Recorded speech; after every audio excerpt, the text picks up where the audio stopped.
And welcome to Let Him Cook, Nigel. Late night edition here. It's a little past 10:20. And first, I want to thank you because you have to wake up a lot earlier than I do for work tomorrow. So shout out, Nigel. But a big tournament to preview, an important podcast to be had here tonight. But thanks for joining us on a late Wednesday night. Appreciate it, Dylan. There's not many people on this earth that I would do this for, but you're one of the lucky few. So I'm sacrificing the 5 a.m. grind, ideal sleep that I would like to get to talk to some Cyclone fans and, of course, talk to my buddy Dill. The benefit of recording this late is we've seen an Iowa State women's game tonight. The unfortunate part of that is that it was a loss to UNI. And I'm guessing if most people didn't see it tonight, they'll see it tomorrow morning. Bill Fennelly said something to the effect of, these games are really tough and that's why the men don't play them. I had an immediate kind of gut reaction to that's just not something you say after a loss like that. He's right. Iowa State men have not played Drake or UNI since someone can fact check me. I would say the mid 2010s is the last time they did the Big Four Classic at Wells Fargo. So, but after a loss to UNI, I don't really get the point of bringing that up. I don't know. Yeah, no, I think it's very tacky for such a class act that Bill Fennelly is for majority of the time. I don't know. I think it could have been like better situation. If you want to throw a dig at somebody, that's definitely not the time to do it when people are, storming the court after taking down a top 10 team. It's just, I don't know, you got to talk that way when you're like at the bottom, like when Fennelly was having a hard time filling up Hilton. If you want to say something brash like that at that point, go ahead. But, you don't wait till you're a top 10 team in the program and people want you to succeed to now kind of create narratives for people to dislike you. I don't know. It left a poor taste in my mouth.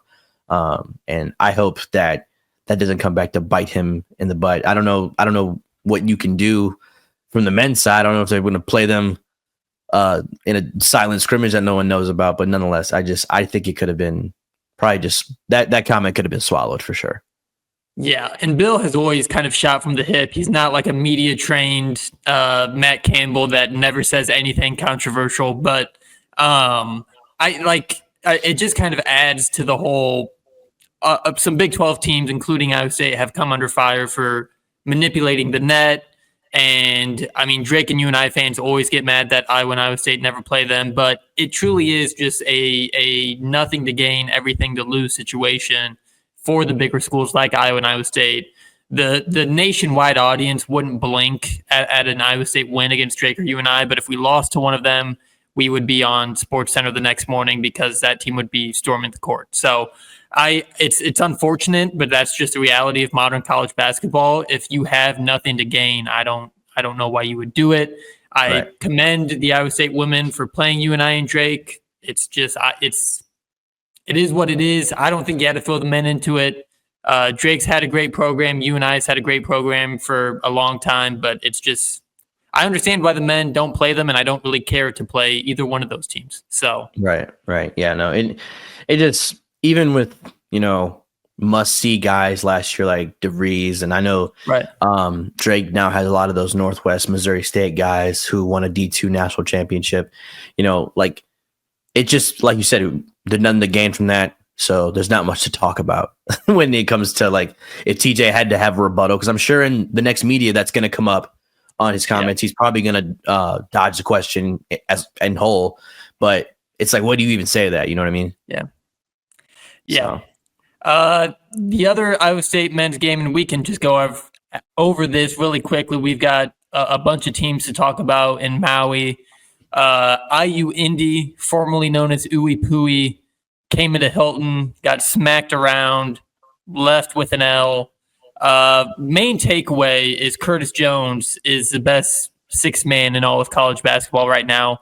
That's not hyperbole. That is my God's honest take. I don't think there is a better player coming off the bench in college basketball. And I think that could be throughout the season if he continues to come off the bench. So, was electric to start that game, was hitting threes from wherever he wanted to, pulling up whenever he wanted, had the green light, and he was feeling it against IU Indy. And I mean, Iowa State, they kind of got off to a crazy start. Offense got a little stagnant, as it usually does against these teams where you know you're going to win by 30 plus, and then they ultimately win by 35 points going away. So not a whole lot to take away. Did you have any kind of aha moments in that game, Nigel? No, my stance on Keyshawn stays where it was last week, as opposed to just if it's not broke, don't fix it. You know what I mean? Like, what's the point of trying to fix stuff when Curtis is so effective coming off the bench? I don't know what it is, but it just works. So let's not touch it. But another key factor in was the win over Uipui too was just Joshua Jefferson, 7 for 7 from the field, 16 and 10, 4 assists. Like, the ability that our big men have to pass the ball this year and then also turn to the basket and go make a play themselves. I don't know if we've had this efficient of a 4 and a 5. Can you tell me it's probably been since Niang? Like, at the 4 and 5 position, we've been a very guard dominant.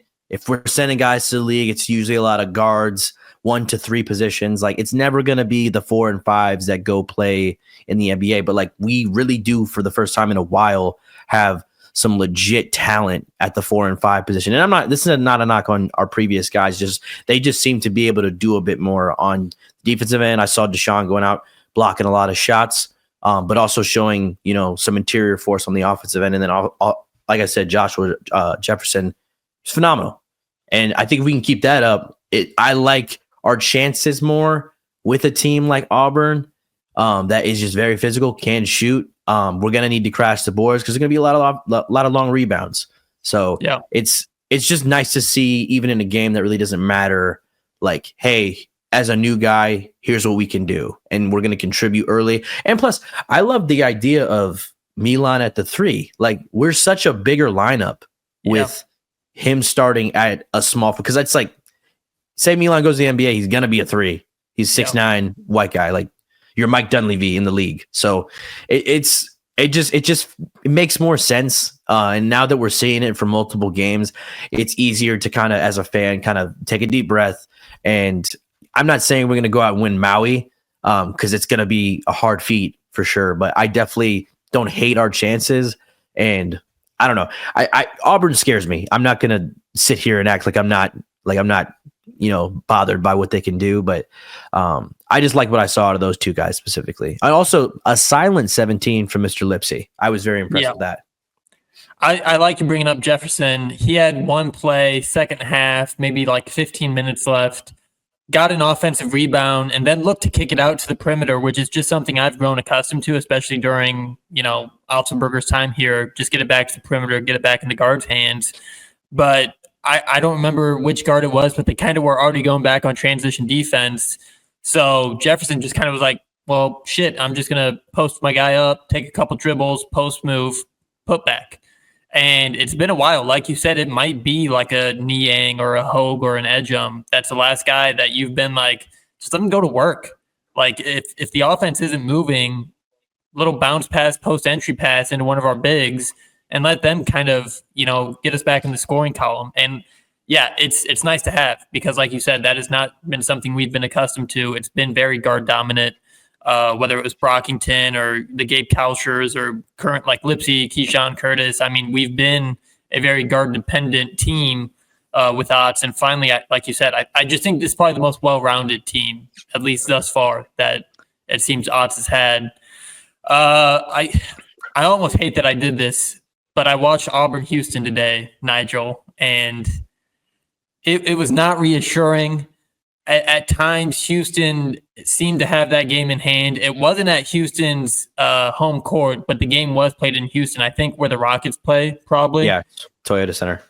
And, I mean, they were up 9, 10, 11 points in the second half, had them on the ropes, and could just never put Auburn away. And I think, The probably best known player on Auburn, at least at a national level, is Janai Broome. He's their star big man, really talented, really good on both ends of the floor. And I just think he's obviously going to be the best big man that Jackson or Jefferson have seen all season. Right. And I'm interested to see which one of them gets the defense assignment on Broome, whether Otts will choose to go with Jefferson, who can probably move his feet a little bit better. Broome's not exactly a traditional 5. He can shoot the 3. He's not really like breaking a guy down from the perimeter, but he's not afraid to just hang out that far from the rim. So I'm interested to see about the defensive matchup, and then just a really smart defender. Doesn't get into foul trouble, plays straight up defense, but really, if he's not blocking a shot, he's affecting a shot. So that is going to be where the rubber meets the road on our post players, because there's not many guys like him in all of college basketball. So they're going to be going up against one of the best in the country. Yeah. And the thing about Maui is it's a gauntlet. We say that about the Big 12 season, we say that about the tournament, but I've never seen a shorter simulation of, if you even want to think about winning a national championship, this is what it's going to feel like. Right. You get after this, obviously if you're a high seed, the first 2 rounds are kind of cake. Sometimes not for us. We kind of did struggle against Washington State last year, but I digress. But for most good teams, the first and second rounds, they're cakewalks. And then Sweet 16, those last 3 games kind of that's when things get a bit more serious. And I think that's like the best, like, tiny simulation at the beginning of the year of what tournament games are going to feel like. Maui's such a odd environment where the gym is very tiny. It feels like people are standing over you in the crowd, and people travel for it. So I hope that, I hope Cyclone Nation can make the trip, like I said last episode, because we're going to definitely need it. It's going to be a journey. Like, if you want to get through it, if all the chips fall where they may, as I think they will, I think, we will take Auburn. If we beat them, great. Like, that's great for our resume in the tournament. But then you got to turn around and play Carolina the next game, and then you probably got Yukon in the championship. So I don't know how much more difficult a Thanksgiving tournament can get, but nonetheless, like, with this team being the most versatile, like you said, I don't know what other team to put in front of other teams like this and feel remotely confident. Like, if there's going to be an Iowa State team to have this type of schedule, I'm glad it's this one. And this is literally, you think back to last year, Iowa State's the 2 seed and UConn's bracket. UConn's the number 1 overall seed. Auburn right now, number 1 in KenPom. It wouldn't shock me that Auburn could be the number 1 overall seed. So you think about it, like, Auburn's an Elite 8 matchup. North Carolina could be a Final Four team, and then you have the 2-time reigning champion UConn. It's very close to an Elite 8 Final Four championship 3-game stretch. Yeah. And you're playing it in November. So all these teams are top 10 caliber teams. All these teams have Final Four aspirations, including Iowa State. Let's not act like we are this plucky underdog. We are right. We are one of the teams that makes Maui as good as it is this year. But it's not an easy path. And I'm jealous of some of the draws that the other teams got. North Carolina gets Dayton off the bat. UConn is in the side of the bracket that has Memphis, Colorado, and Michigan State.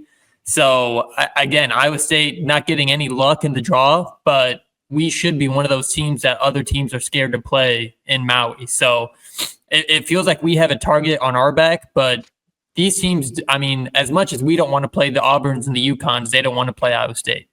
Yeah, and I think the best part about this Maui tournament is that, you just have a bit of an underdog feel to it off of name power. Like, I feel like off of I think just going into a game, teams may lie down. They may hit the relax button a bit. I think, quite frankly, I really do believe, like, if I really do hope a few teams, kind of sleep on us. And I think it may happen with a team like Auburn, who's just been kind of clicking in. I hope that a different neutral court environment can shake them up a bit. I know they've already played in one like Houston, but nonetheless, I hope to God people sleep on the Cyclones, because I feel like the kind of the energy we had in 2022 when we played UNC, where UNC, I feel like the second they saw they were going to play us, is like, all right, we'll worry about them and who cares? Like, let's just get through it. And then Caleb Grill said, hold up, I got some bad news. Yeah. And so did Rob Jones and sort of the rest of the crew. So I just feel like I think if we can be the more focused team, execute obviously on offense, which has been a bit of a not a problem, I want to say, but just it hasn't been as consistent as fans would like to see. If we can get that, like we got a week now to just kind of get things going about, and hopefully by then, we'll be in decent shape to, compete for a Maui Invitational. I mean, that would be awesome if Iowa State could come out and win this. I think it would be very hard to shut us, you and I, up the rest of the year, and probably all of Cyclone Twitter. Like I can't imagine a world where the Cyclones pull this off, like the full thing. But I've seen crazier things happen, so we'll see. Yeah, Welch would be popping on the eve of Thanksgiving. That place would be going nuts if we run the table and beat Yukon in the Maui championship. Before we get to the championship, though, I do want to just put some more Auburn Tigers on Iowa State fans' kind of radar. 5-star All-American, McDonald's All-American, Todd Pettiford. He's part of the reason that I thought Auburn's just a light 'em up offense only, just shoot threes for days, because that's what he is. He's a bucket getter. He is. Yeah. At your analysis of, I just like guys that are nice with it. Todd Pettiford is nice with it. I mean, that dude, half this roster. He has all the confidence in the world, and he's a freshman, and he walked into Houston's arena like he owned the place. I mean, that guy is not going to be scared of the moment. And then the other thing that worries me is they have a lot of big athletic wings, and that is just kind of a weird. I mean, Momcilovic is a good size. I don't think he would call himself athletic, and we just don't have a lot of those in-betweener. I mean, Curtis Jones is a big body guard. I wouldn't even go as far to call him a true wing, though.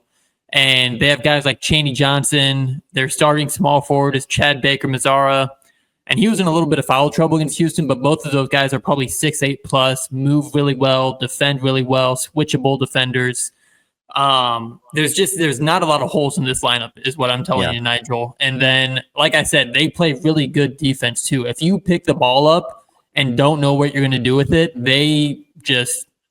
they're on you. I mean, they are suffocating when you pick the ball up. So it's going to be a really good test for our guards too, in really playing with some pride and playing with, you got to execute your offense or this team's going to be all over you. And then they finish really well in transition if they can force turnovers. And then on top of it all, just to show that Auburn's a bad matchup for us, Auburn does not turn the ball over, or at least they haven't. And like I said, they played Houston. And about the only other team that's as good as creating turnovers as we are is Houston, and they couldn't do it. Not to say we can't do it, but I mean, they've seen a team as intense on defense as we are, and Houston couldn't get it like they wanted to. So it's a tough matchup. I'm kind of bummed. I think we probably match up better with North Carolina and Yukon than we do Auburn. And I really do think Auburn might be the best team in the country this year. So they're loaded. They're deep. Yeah.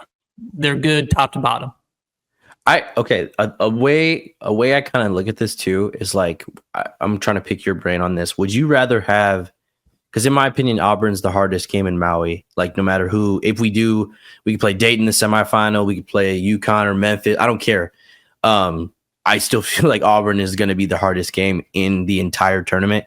Would you rather have, when, this tournament is obviously condensed, it's not the 6 game, obviously, would you rather have the hardest matchup in the first round as opposed to the championship? Or does it matter? I think having it in the first round, I mean, if we lose to Auburn and then win our next 2 games, I think it's easier to kind of settle with that than if we win our first 2 games and then lose to Auburn by 20 in the championship. I don't think we're going to get blown out by 20, but I'm just, for this hypothetical, if you lose a lot in the championship, I think you just leave Maui with a bad taste in your mouth of like, that didn't really go the way we wanted it. Whereas that happened in 22 though. We got creamed by Yukon, and it was like nobody cared. We beat UNC. Yeah. So that's what I'm saying. Like these tournaments are weird. Where like it almost is like it's about quality over quantity in a sense. Like obviously a championship would be great, but I feel like you can get maybe Auburn and maybe an Auburn UNC type beat, and then you fall to Yukon again in the championship. Again, don't want that to happen, but nonetheless, I feel like most Iowa State fans walk away from that weekend very happy. But again, that's 2 top 10 wins. I mean, that's nothing to. That's a great week. Right. No, I don't know. I just feel like almost it's like the championship game is Auburn. Yeah. If that makes sense. Like the rest of it is doable, but the championship, like you'll be playing at the first game, and that's just not how you would obviously want to be in a tournament. But almost to Iowa State, for Iowa State, does it play an advantage, do you think? The other thing too that I like about it, I think if you win, you're able to tell yourself in that locker room, we can go out and beat anybody. If we can beat Auburn on a neutral court, where I don't know if the line's out yet, Ken Pom has us as 5-point underdogs, and that's probably going to be pretty close to what Vegas has it at. I mean, if you can beat Auburn, you can look in the mirror and say, we can beat anyone in the country. And then if you lose to them, you got to take care of business in that next game, whether it's Dayton or North Carolina, because you can't lose the first 2 games. Right. That's probably the nightmare scenario. I mean, the real nightmare scenario is going 0-3. But if we start 0-2 and then we're in the 5th place game, that would suck. So I think this is a team that will be pissed off if they lose to Auburn, and they're going to take it on the chin and then go out the next night and play even harder. So that's the other kind of, I think you put yourself in a good situation either way and really shore yourself up for that Tuesday game, no matter what happens against Auburn. Yeah. No, it's going to be a great game. I'm definitely going to be nervous. Like I have been. It's such a flip of emotion because it's like for these out of conference games at the beginning of the season, it's nothing that really startles you as a fan, and then you just go like get tossed into the fire. It's why in our last episode I emphasized so much of like I just wish we would have had some sort of early test, because it's like this year has been so unique with so many teams just playing just a little bit more competition in the out of conference schedule. Like everyone's doing it. Alabama just beat Illinois recently. I mean, earlier this evening. Like everyone's doing something early before the Thanksgiving tournament. And I just feel like if we don't do well in Maui, I'm gonna die on that hill of like that's why we were just genuinely not prepared as much as we should have been, given that these other teams were doing this. You know what I mean? But like, here's the other thing too, is like, even though Maui is going to be this just talent-filled, crazy top 10 teams everywhere, this is all really just setting up for the conference schedule. Like I just want to make sure we're battle tested before we get into the Big 12 schedule. I don't care if that comes in mid-November, late November, early December, mid-December. Just give me 4 or 5 games against Power 4, Power 5, whatever it's called now. Like, just give me real teams, 4 or 5 of them. Iowa's usually one of them every year. And then give me a good, like, Thanksgiving week tournament, and then give me, like, a Big East challenge. And hopefully a good team. I feel like we always kind of get screwed over in the Big East challenge, and we get handed DePaul, and you're like, well, thanks a lot. But Marquette, Matt, last night. I mean, that's a fun team to watch. And that's the thing. It's like it goes from it just. I guess my thing is it goes from 0 to 100 real quick. Yeah. And after this, it won't stop. Like the Big 12 is going to be the Big 12. Although it gets easier and easier as a fan to kind of gauge, like, especially when Iowa State is a top 5 team in the nation, you feel a lot more comfortable going into the Big 12, despite who is on whatever team. You know what I mean? And the Big 12 is oozing with talent. But nonetheless, like, to just go from Auburn, like, in the best scenario, I'm just constantly thinking Auburn, UNC, Yukon, and then Marquette. Jesus Christ. Like, my head starts ringing. Cam Jones is Isaiah Brockington 2.0. So Cam Jones is really good. It doesn't end. Like, I don't know how or if this team is going to be that tuned, for this stretch of time, because it's going to be from Tuesday to December 4th. Like, do you think we're even capable of doing that? I mean, yeah. And I think that team does too. And like I said, like as good as all these other teams are, so are we. Like I truly believe that we are. I mean, we're ranked 5th. I think for sure we're a top 10 team in the country and will be throughout the season unless something tragic happens. I mean, like I just don't. This team has such a high floor. Mm-hmm. And the other crazy thing that I just kind of started thinking about, we could be playing like 4 of the 5 first-team All-Americans in that non-conference. I mean, you got Janai Broom, Cam Jones, R.J. Davis, Alex Caravan. Mm-hmm. I mean, like all those guys could be first-team All-American. And I think Taman Lipsey is a guy that is striving to be on that level nationally. But there's so many good individual talents, too, in this lineup that – and it's different positions. I mean, you got point guards, you got wings, you got a big guy with Broom. So we're going to be tested at every position. And I think that's even better going to the Big 12 because you're going to have a guy like Hunter Dickinson or you're going to have a guy like LJ Cryer.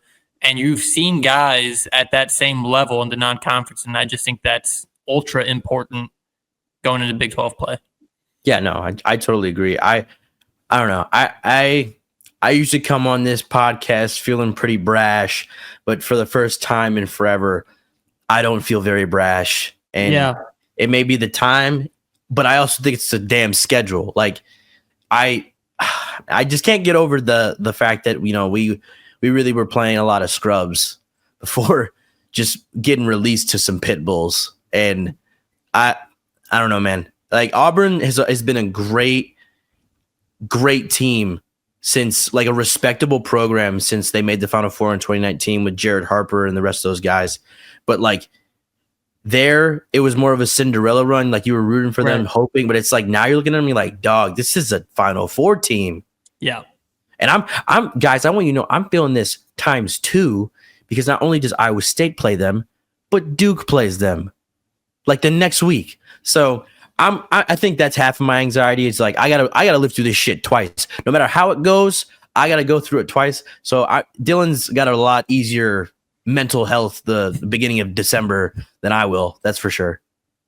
And you're getting Kansas at least 3 times this year because Duke plays Kansas in the non-con too. So you're getting 3 rounds of Kansas.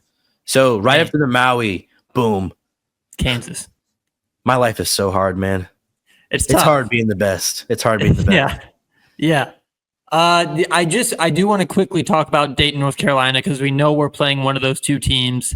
You are the resident kind of, I know it's the opposite team, but you know more about North Carolina than I do. I'm going to quickly talk about Dayton. One would think that if we played Dayton, it probably means we lost to Auburn. I don't think, I mean, Dayton's a good team. I think they could pull an upset on North Carolina, but they lost Deron Holmes. He was a first-round pick in the NBA draft last year, power forward for them, averaged almost 20 points a game. Kobe Brea was their best guard. He's at Kentucky now, lighting it up. So kind of the guys they've got left, Posh Alexander, that name might sound familiar. He played at St. John's, kind of a defensive-minded guard.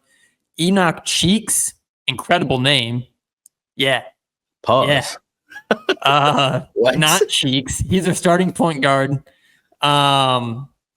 Just kind of a pit bull, 5'10", East Coast kid, traditional point guard. And then Nate Santos, just like another athletic big. Dude, I played Nate Santos in high school. He's from Geneva, Illinois. He lives 30 minutes from my house. That's insane. Wow. He's still in school. Panther for a couple years, and then he transferred over to Dayton. So yeah, he was teammates with Blake Hinson. That's insane. I did not know he was at Dayton now. So that's kind of their big 3. Posh, Alexander, and Nate Santos were crazy right now. I'm sorry. I apologize. They were both A10 first team selections. So that's kind of the guys at Dayton. The one thing I will say, I watched a little bit of their game against Northwestern. The guards for Dayton seem a little turnover prone. I think we would have the edge for sure in guard play. But Nate Santos, I think, could be a matchup problem for us if we do face Dayton. I think he would see some Curtis Jones. He would probably see some Momcilovic. He would get double teams. So that's just kind of the names to know. Dayton was picked second in the A10 behind VCU. VCU gave us problems last year in the Thanksgiving tournament we played in last year. So a good team. But I think most Iowa State fans are hoping to play North Carolina. Really, all I know about North Carolina is R.J. Davis is a damn good point guard. Are they a transfer-heavy team? And Debatable. are they a transfer-heavy team? Are they returning a lot of guys from last year? Armando Bacot's gone, obviously, but who are some guys that North Carolina's got? Well, obviously they return last year's backcourt. They got RJ Davis coming back, Elliot Cadeau coming back, and Seth Trimble. So they kind of got similar to us, where they got the three-headed snake. But I see holes in all three of them. Like Jeremy Roach can go toe to toe with RJ. It's not really an if or there. Like they're all exposable. They all have weaknesses. You know what I mean? I feel like Elliot Cadeau is still kind of coming into himself. He's not really fully developed yet. And also Seth Trimble, I feel like also is a guard with holes. And I think if you throw enough guard pressure at him, like I don't think he's going to be as effective as he usually is. But someone who does kind of worry me because I haven't seen too much of him is their wing, Isaiah Jackson, Ian Jackson's brother. He's the big man for the Indiana Pacers. Yeah. He's like their 5-star freshman. So they're going to be decent. Like they're North Carolina at the end of the day. But I still truly believe that like they're out of the three teams I anticipate playing in Maui, like they're the last in my mind that like I'm even remotely worried about. But again, probably in 2022, North Carolina felt the same way about us. So I don't want to overlook them. They're still a good team. And I think they're going to want their lick back because that was a Hubert Davis-led team. And I'll be damned if he is in that locker room and doesn't remind them of what happened on Caleb Grill's national holiday. So North Carolina's going to be great, but out of the three teams we are probably going to play if we want to win a championship on Thanksgiving weekend, like they are at the bottom of the totem pole, which speaks heavily of the tournament. Right. Like it amazes me how year in, year out, Maui is able to attract the best of the best. Like every year to the championship, it's just going to be a close, grimy game.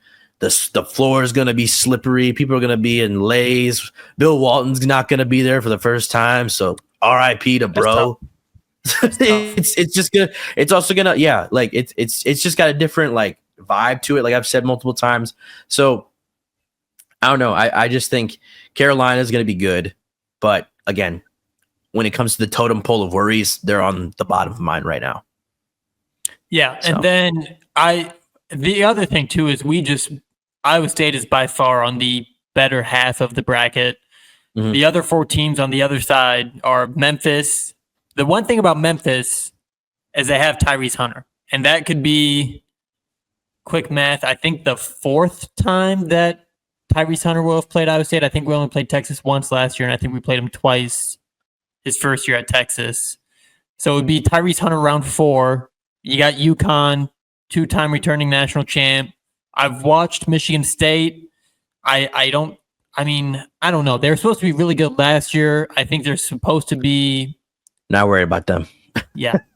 No, that's fine. And then another Big 12 team in Colorado, which it wouldn't be a conference game. It's kind of like that same shit in football this year where there's a couple Big 12 non-conference games but it would just be an early look at Colorado. I will say if we're playing Colorado, something has gone wrong. We have not done what we were supposed to do in Maui. Or Colorado just shocked the world, you know? Maybe the Big 12 is that good. Maybe Dion and the boys come out and show some love, and Travis Hunter get him run. He said, I can do it all. Yeah. No, Travis Hunter actually can play basketball. I don't know if you've seen the rec tape. I bet he can, Nigel. Dude. Oh, my God. I bet he could bat 350 in the major leagues right now. I'm convinced there's nothing that guy can't do. Yeah, no, and he's like, he'll do like the craziest things you've seen on a football field and then walk around in a full onesie and just twitch all day. He's a weird guy, I'm not going to lie. But it pisses me off how like athletically gifted a lot of football players are, and they pick CTE over just hooping. I don't get it. Yeah. I don't get it, you know? It makes zero sense to me. I wish more people would see the vision of like, oh, I can do this. Like I could probably make an impact on a Division I team. It's why for the longest before Zay Robinson committed to just playing football, I really wanted TJ to toss him an offer because I thought he could be that dual threat athlete. And how cool would that be? You know, a 515 kid goes and plays both sports at Iowa State. Like, that's unheard of. But nonetheless, it bothers me how much people do not play. Like, they're so gifted at basketball, and I would kill for just a little bit of that athleticism. And they're just like, you know what? I'm just gonna go tackle somebody. It's all good. I'm just gonna play football. Forget it. I think the biggest what if, and it's just like I just like White Chocolate is just a great podcast guest as it is. Jason Williams, the Kings point guard, just the ultimate kind of street ball flashy passer. He was high school teammates with Randy Moss. Unreal. And he's like dead ass. Randy Moss is the best basketball teammate, the most talented basketball player I ever played with. And can you imagine the power forward matchups we would have had in the NBA with Randy Moss? He would have been going toe to toe with KG, Dirk. How Duncan. Big is Randy? I don't think he would have been a power forward. He's like probably five. That's a shooting guard. He's Ray Allen. Wait, he can jump? No, he wouldn't have been Ray Allen. He would have been He's he Ray would have Allen been like a Bucks. Vince Carter, like a T-Mac. I mean, he had some he's shit. Ray Allen on the Bucks. Going to the rim. He's Ray Allen. Ray Allen was weak. Randy Moss would have trying to. He won like Randy Moss. Randy Moss. To say he was weak is crazy. Did you see Randy Moss? I mean, did you see Ray Allen on the Bucks? I mean, like he would go to the rim. Once he got yamming on people. Come on, who wasn't yamming on people? It was the mid 2000s. That's all anyone ever did. Dylan, it was like 98. He was yamming on people. What do you mean? He's in the 96 draft class. Randy Moss is not the Ray Allen comp. Dog, if they're the same height, yes, they are. Like, it would be like Randy Moss would look like a Ray Allen on an NBA floor, like next to 7-footers. And I'm not saying he wouldn't boom on people. He probably would. I think he'd be closer to like a Vince Carter. Like Randy Moss is like a top 0.5% athlete in the world, like Vince Carter was. Like he wouldn't have had touch. Huh? Are you calling him a slasher? Yeah. Okay, that's fair. I was like, and like I know Ray Allen with the Bucks was. I don't even know if I call him a slasher. I know he went to it all. Rim. He could do it all. He had a burner. He had a midi. And he was booming on dudes. Like, what more could you ask for? I think the mistake you made is that I'm such a Kevin Garnett fan that Ray Allen is he's soured on. Like, I've kind of lost my love for Ray Allen because I'm such a KG, Paul Pierce, Rajon Rondo, Celtics guy. And they all kind of just said F Ray Allen after he went to play with your boy in Miami. Hey, and man, don't get mad because we want to come down to South Beach and win rings, okay? Keep shooting corner threes, Ray Allen. All I'm saying is hard to pass him. You cannot let spot-up shooter Ray Allen blind you and give you all this bias for what he was in the 90s. Ray Allen was like that. He was at his best when he was Jesus Shuttlesworth? He couldn't get it done as Jesus Shuttlesworth. He made it to the Eastern Conference Finals. They made a movie about him. What do you mean? Oh, come on. Dude. Shaq's in movies. Everybody's in movies. Who's the guy in the Adam Sandler movie? Kevin Garnett? No, Juan Hernan Gomez. Yeah, that guy's in a movie. That dude's ass. Being in a movie doesn't make you a good basketball player. He is a top player in Spain. Show some respect. Shout out Hernan Gomez. Hey, really, is there, I mean, let's say besides Yukon, out of those 4 teams, like, would you rather see Memphis, Michigan State, or Colorado out of those 3? No, I don't want to see Memphis. Like, I know the incentive of playing Tyrese Hunter is there, but it's also like, dude, what's the point? We've been there, done that. Like, we're on to bigger and better things. I don't want to repeat a lot of things. Like, a part of the excitement is like, I kind of like that I'm scared this year because that means we're new. We're in uncharted territory. And as a program and a team, we're challenging ourselves. Like, I don't want to kind of it's almost like I'm kind of mad North Carolina's on our side as well because it's like I would like to not play them either because it feels like we're kind of messing with bad blood and old battle wounds. But yeah, no, nonetheless, I feel like we don't get much out of beating a Michigan State. We don't get much out of beating a Memphis. We don't get much out of beating a Colorado. We're going to play Colorado on the road in our first Big 12 game. So I don't see a point in playing them. As much as I hate it, it seems like this road is the best one for the future. And if we really want to build a resume going into March, because I mean, I hate to call the committee lazy, but a lot of guys will, have a lot of their kind of shoe-in teams for top seeds, like kind of decided after Maui. And unless someone takes a huge dip in conference play, which is very unlikely for any of these teams, that's the only time that's actually going to happen. You know what I mean? Yeah. And I would just say from a pure hatred standpoint, I think Memphis and Nigel, you got to understand, guys that are probably 15, 20 years older than us, there's a lot of Cyclones that hate Michigan State. Yeah. From the Mateen Cleaves, Tom Izzo, his only championship, Palace of Auburn Hills, we kind of got screwed. So there's a lot of Cyclones that love to beat Michigan State. So that is one that I think Iowa State fans would still get pretty fired up about. And then I just think the Tyrese Hunter thing might have kind of we've been there, done that. But I do just I think Memphis is a team that kind of stands for everything that Iowa State doesn't. I think they're just a very NIL forward program, and they try to go out and get a lot of big name recruits that are asking for a lot of money. And that's kind of what Penny has built his brand on. When we beat Amoni Bates, what was that, 2021? When Amoni Bates was at Memphis, it was another November tournament. Yeah, it was the 22. It was the Bancaro year. So 21, 22.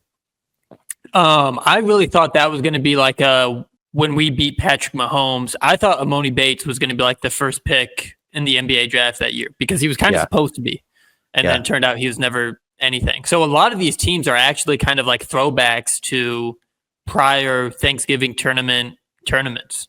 Mm-hmm. Yeah, no, I mean, I like there's a part of me that likes the Tyrese angle and playing Memphis. You bring up a great point of being how they are kind of the opposite of Iowa State when it comes to just culture that they've kind of built there. But I just think I think too, as Cyclone fans, we also try to entertain all these other roads because the road in front of us is scary. Well, here's the thing. We got to get in the car, Dylan. We got to start driving. Unless Yukon does something that I don't expect them to do, we have to beat Auburn and North Carolina to play Yukon. But here's the thing. I told you this. I told you this, though. Here's the thing, though. We haven't told our audience this, but I told you in the pre-show. I think Yukon, again, you're not going to see it in these first 4 or 5 games that they're playing nobodies, right? But I feel like Yukon is on the verge of burning out. Take this, for example. Let's say you're a really good student in school. You get straight A's. You're top of the class. You got scholarships out the wazoo. And your dad is never satisfied. I just feel like that's kind of the stage that Yukon basketball is in right now. They've had it all for the last 2 years. Not only have they won 2 national championships, they did it in dominant fashion both years. And in the first year, they got a lot. They had so much go their way. So many teams just lost early, and they had to go play these okay mid-major teams. Right. There's not too many years where people get those types of breaks. And then in your second year, you got to take down the ultimate Goliath and Zach Edey, and they make that shit look easy too. So I just feel like when you come into a season like this, you return Caravan and a few other guys, but you lose a lot of guys to the NBA. I just feel like I see clips of Dan Hurley complaining at halftime, they're up 35, and he's like, it's just not good enough. We're playing ass. And it's no, you're not. Dog, please be present in the moment. Calm the hell down. I don't know if he needs to take his a Xanax or something, but he needs something. Dan Hurley is the over abrasive father with a straight A student at home. And I just think at some point that kid is going to burn out and go down a dark, scary path. And I'm like, it sounds like I'm preying on their downfall, but it seems like that is the parallel to what UConn basketball I think is going to be. I don't think they're going to make a deep run this year. I think they could be this great seeded team up until the tournament, but I think they may fall apart. But if we can, let's take advantage of that. Like in a game where it is UConn, you have nothing to lose. Like it really doesn't matter at that point. You're playing the back-to-back national champion, and I would much rather have that than it be a Tyrese Hunter-led Memphis team. You know what I mean? I wanna do this with you before we get out of here. I think we would both agree that 3-0, no matter what teams you play, is an obvious success. I don't care if it's Auburn, Dayton, and Memphis is our path to the championship. 3-0 is a win. If we're 2-1, are you happy with that result in Maui? When is the loss? What round? Let's say we lose to Auburn and then win on Tuesday and Wednesday. I that's honestly the worst because it's like, had we just beat Auburn, yeah, like you probably could have won the whole thing. And then with that scenario, but I think if you lose the second or the third game, I think it's a lot easier to be like, okay, we can live with this result just because we beat Auburn. Like, right. Despite Auburn being ranked lower than us, like I really think they're neck and neck with us. It blows my mind that they are as low as they are. Like I think, what are they, 11 right now? 11 right now, but I think they'll go up next week. They'll be top 10. I think it'll depend on if Duke beats Arizona because Duke is 12 right now. I think we're gonna have to see until the end of the week because the Alabama's gonna stay up there. They've just beat Illinois. Yeah. Marquette's gonna make a jump because they just beat Purdue. Purdue's gonna make a drop. So we're gonna have to see on Monday. We'll have a better gauge of it. But nonetheless, I think there'll be 4 top 10 teams in Maui. I think UConn, Iowa State, Auburn, North Carolina will all be top 10. Dear God, that's gonna be an interesting hotel room. I mean, hotel worth all these teams that just like out for blood. I would love to see that dynamic. That's a lot of stars in the same hotel room. I think the biggest thing, and I don't care how it happens, but I think you have to, if we beat Auburn, North Carolina, or UConn, if we beat one of those teams, I don't care, if it means we lose to Auburn and then we beat North Carolina the next day, or if we beat UConn in the consolation bracket, if you can go away with a top 10 win in Maui, I think that's still a win. And whatever happens, it's going to be, we're battle tested now. We're ready for the Marquettes. We're ready for Iowa. We're ready for the Big 12. Like, we're going to be prepared. This is ultimately like, you're in the Coliseum. Here comes the Lions. Get ready. Okay, now that you bring up Iowa too, and I know we're kind of getting ahead of ourselves, but after going through the Auburn to Marquette situation, I really think they're gonna roll out the balls and we're gonna just pee on Iowa. Like, it's gonna be brutal. Unzip our pants and unleash. The only thing, it's either, and this is how it is every year, it's either like the George Niang middle finger kiss, we win by 25 in that sleepy arena, or they make 23s, shoot 60% from 3, and we lose by 9. That is the only 2 ways it ever goes in that building, and I hate that because of it. It's never like a good game. It's never like an entertaining game. It's either Iowa is unconscious from 3, or it's very obvious very early that, we're just a lot better than this team. Yeah. No, I think our guard's going to be a bit too much for Mr. Harding and Mr. Dix. Yeah. So we'll cross that bridge when we get there. But it's looking like a pimp slap from this side of this bridge. I'm not going to lie. So the Nigel analysis, you can only get it here. Nigel, is there anything else you got to say about Maui before we get you out of here and get you some sleep before an early alarm clock tomorrow morning?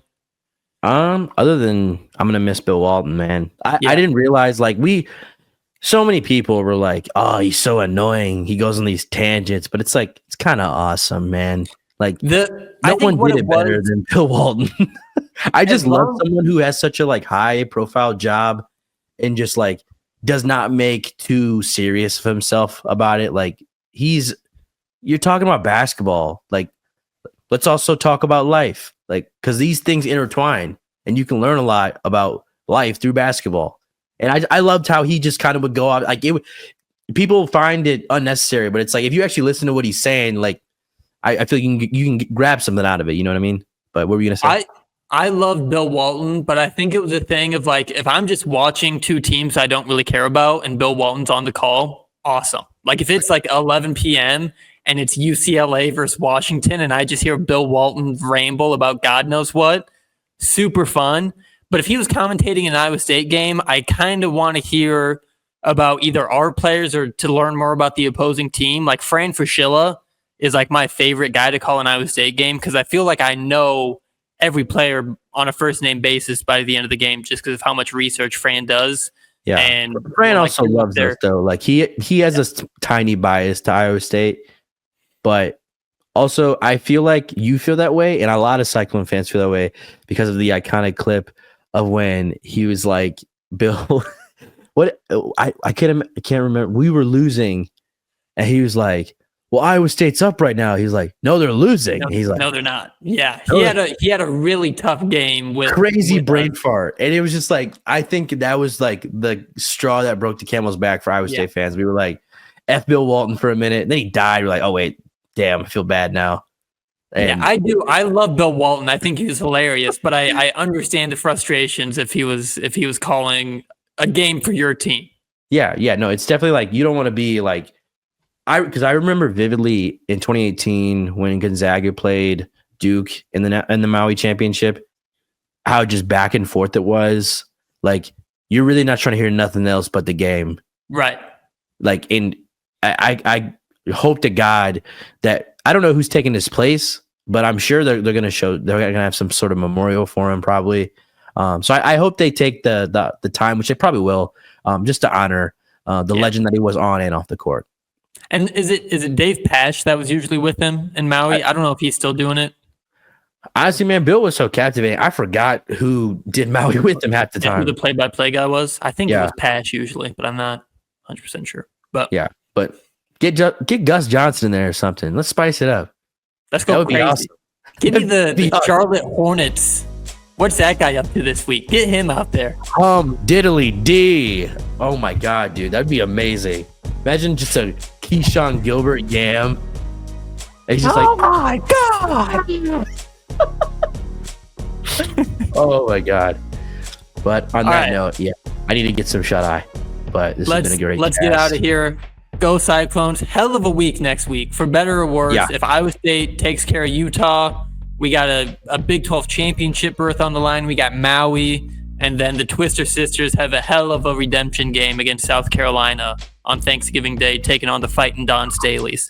So next week's a banger. And if you're tuned into Iowa State sports, next week is a good week to be a Cyclone. So I can't wait. We're going to have our plates full, figuratively and actually. So it's going to be a doozy. If you're Cyclone fans, if you're afraid, I'm gonna leave with this point. If you are afraid of the road that is ahead, I advise you just get in the car, turn on the engine, and go. And I'm gonna leave on that note. Just go. Just go. All right. Love you guys. Go Cyclones.